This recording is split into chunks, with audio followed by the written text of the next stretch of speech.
নমস্কার বন্ধুরা, আপনারা সবাই কেমন আছেন? আশা করি সবাই ভালো আছেন, সুস্থ আছেন। তো আজকে আমাদের কলকাতা থেকে হায়দ্রাবাদ যাওয়ার দ্বিতীয় দিনের দ্বিতীয় পর্ব। আমরা ছিলাম ঋষিকন্ডা বিচে। ও আমাকে বলল, চলো ওই পাথরগুলোর ওপরে যাই, ওখান থেকে সমুদ্রটাকে আরও ভালো উপভোগ করা যাবে। সেই মতো আমরা যাওয়া শুরু করলাম। এখানে আমাদের সাথে আরও অনেক লোকও ছিল। সবাই সবার মতন করে আনন্দ উপভোগ করছিল। কি সুন্দর লাগছে দেখুন, পুরো নীল। এখানে আবার ছোট ছোট কাঁকড়াও ছিল, আমাকে ডেকে দেখাচ্ছিল। দেখে মনে হচ্ছে আকাশটা আর সমুদ্র যেন একদম মিশে গেছে। তারপর আমরা এখানে একটু বসে সমুদ্রের মজা নিলাম। একটা জিনিস দেখছিলাম, এখানে কিছুক্ষণ বাদে বাদেই লাইফ গার্ডেরা সাইরেন দিচ্ছিল যারা বেশি দূরে চলে যাচ্ছিল সমুদ্রের ভেতরে তাদের জন্য। ও আমাকে তারপরে হুট করে বলল, চলো আমরা স্পিড বোটে চড়ি, খুব মজা হবে। আমরা দুজনের কেউই ঠিক মতন সাঁতার জানি না। ও একটু আধটু পারলেও আমি একদমই জানি না। তারপর আমরা লাইফ জ্যাকেট পরে আমরা সমুদ্রের দিকে চলে গেলাম আমাদের বোটের কাছে। ভেতরে ভেতরে কী যে মজা হচ্ছিল, আবার একটু ভয় ভয়ও করছিল জানেন। এখানে মাথা পিছু স্পিড বোটের জন্য 250 টাকা করে টিকিট ছিল। দেখুন জলটা কি পরিষ্কার, একদম নিচটা অবধি দেখা যাচ্ছে পরিষ্কার। জলটায় পা লাগিয়ে এত আরাম লাগছিল। আবার কিছু কিছু জায়গায় নিচে নোংরাও ছিল, সেটার জন্য খারাপও লাগছিল। ঠান্ডা ঠান্ডা জল, সাথে ঠান্ডা ঠান্ডা হাওয়াও দিচ্ছিল সেই জলের, আবার হালকা রোদ, খুব ভাল লাগছিল ওয়েদারটা।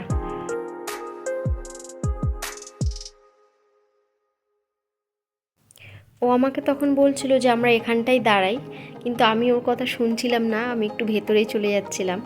জলটা এত ভালো লাগছিল। দেখুন আমাদের মতন অনেকেই মজা নিচ্ছিল।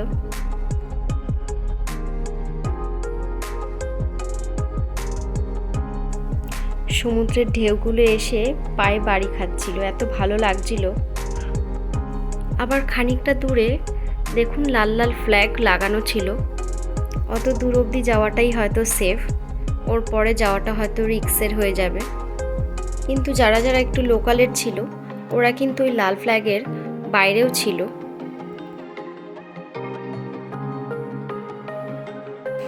আমাদের মতন অনেকেই বোটে চড়ছিল। এনারা আসলেই আমাদের পালা ছিল।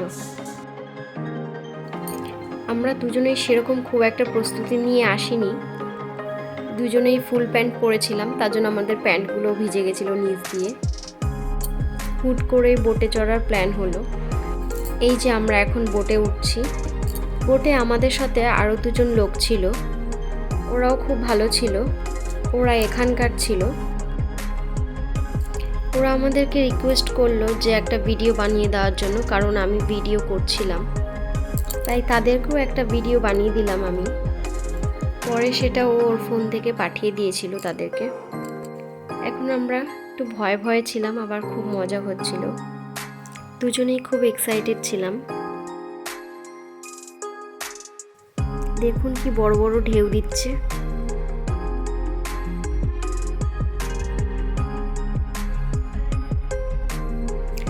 যারা বোট চালাচ্ছিলেন ওদের সমুদ্রের মাঝখানে জায়গায় জায়গায় বোট লাগানো ছিল। আমরা প্রথমে বুঝতে পারিনি যে কেন ওরকম বোট লাগানো। আসলে ওটা ওদের চিহ্ন ছিল যে এই অবধি আনিয়ে ঘুরতে হবে। খুব মজা হচ্ছিল, খুব এনজয় করছিলাম আমরা। সমুদ্রের ঢেউয়ে ঢেউয়ে বোট বাড়ি খাচ্ছিল।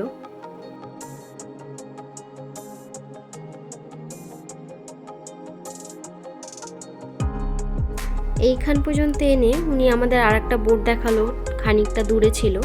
তো ওই বোট অবধি আবার যদি নিয়ে যেত আমাদেরকে, তাহলে আবার বলছিল 100 টাকা করে এক্সট্রা করে লাগবে মাথা পিছু। তো আমরা বললাম যে না, আমাদের এটুকুনি ঠিক আছে।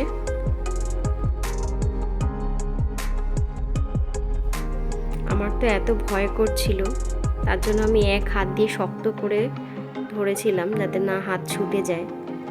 এখন আমরা আবার বিচের দিকে যাচ্ছি। তারপর আমরা বিচ থেকে বেরিয়ে গেলাম হোটেলে যাওয়ার জন্য। হোটেলে গিয়ে রেস্ট ফেস্ট নিয়ে খেয়ে দিয়ে আবার একটু বেরাতে হবে বিকেলবেলা, তাই আর বেশি দেরি করিনি।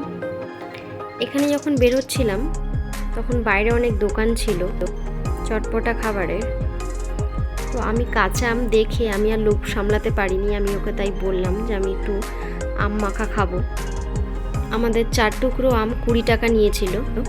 এই ছোকলা সমেত আম আমার প্রথম খাওয়া, আমার একটু ভয় ভয় লাগছিল যে কষ কষ না লাগে, কিন্তু না, একদমই খুবই ভালো লাগছিল ছোকলা সমেত খেতে। তার মধ্যে বিট লবণ লঙ্কার গুঁড়ো দেওয়া ছিল। খেতে খেতে চলে এলাম পার্কিং লটে। এবার আমরা বেরাবো হোটেলের উদ্দেশ্যে।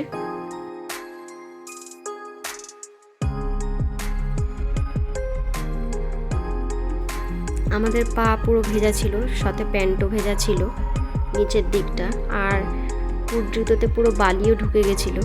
অস্বস্তি লাগছিল একটু, তাই তাড়াতাড়ি করে হোটেলের জন্য রওনা দিলাম। গিয়েই ফ্রেশ হতে হবে।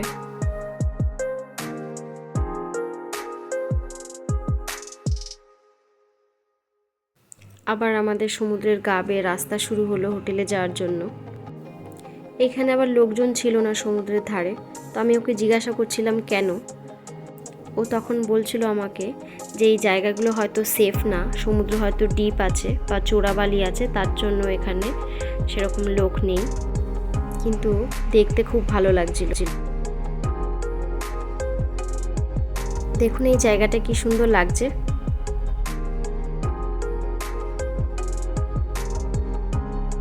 এক ধারে সমুদ্র, এক ধারে পাহাড়, কি সুন্দর লাগছিল দৃশ্যটা দেখতে। পরিষ্কার পরিচ্ছন্ন রাস্তাঘাট।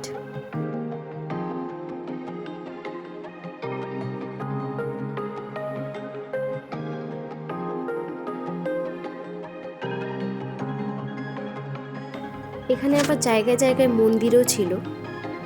বাইরে থেকে দেখেই ভারী সুন্দর লাগছিল, কিন্তু দাঁড়ানো হয়নি কারণ এমনিতেই দেরি হয়ে গেছিল।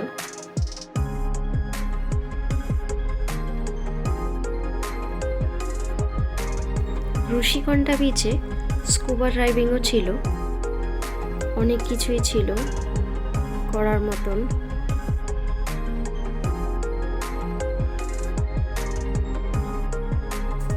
এইবারের আমাদের হোটেলটা আমরা বিচের থেকে 10 মিনিট দূরত্বে রেখেছিলাম, একটু ভেতরের দিকে।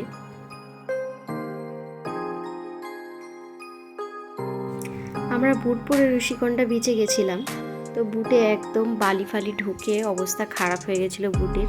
তো আমাকে তাই বলছিল যে বিচে আবার যেতে হলে স্লিপার পরেই যেতে হবে। তো স্লিপার আমরা এখান থেকে পরে কিনে নিয়েছিলাম। ঋষিকণ্ঠা বিচে খুব মজা হয়েছে, খুব আনন্দ হয়েছে, খুব এনজয় করেছি, কিন্তু একটা জিনিস দেখে খুব খারাপও লেগেছে। আমরা যে পাথরগুলোর ওপরে যাচ্ছিলাম সমুদ্র পুরোটা দেখার জন্য, সেই পাথরগুলোর মাঝখানে একটা কচ্ছপ মরে পড়েছিল। অনেক বড় কচ্ছপ ছিল। কচ্ছপটাকে দেখে মনে হচ্ছিল খুব বয়স হয়ে গেছিল, বয়স হয়ে মরে পুরো ফুলেছিল, আর 4-5টা বাজে গন্ধ দিচ্ছিল। তাই সেইখানটার বেশিক্ষণ বসে থাকতে পারিনি। এই যে আমরা চলে আসলাম আমাদের হোটেলে। আমাদের হোটেলের নাম ছিল হোটেল 7 ল্যাম্পস। এখানে পার্কিংটা একটু ছোট ছিল। তারপরে আমরা হোটেলে ঢুকে গেলাম।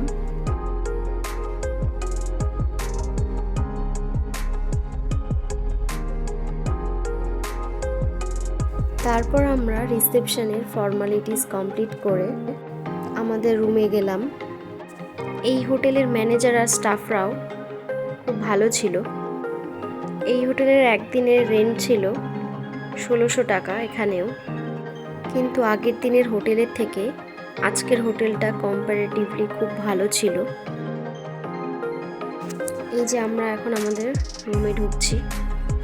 রুমটা বেশ ভালো ছিল, সব কিছু ফ্যাসিলিটি ছিল, ওয়াইফাইও ছিল, যেটা আগের দিনের হোটেলের ছিল না। তো আজ এই অবধি। সবাই ভালো থাকবেন, সুস্থ থাকবেন। আবার দেখা হবে পরের একটা ভিডিওতে। ভিডিওটি ভালো লাগলে লাইক, কমেন্ট, শেয়ার করবেন।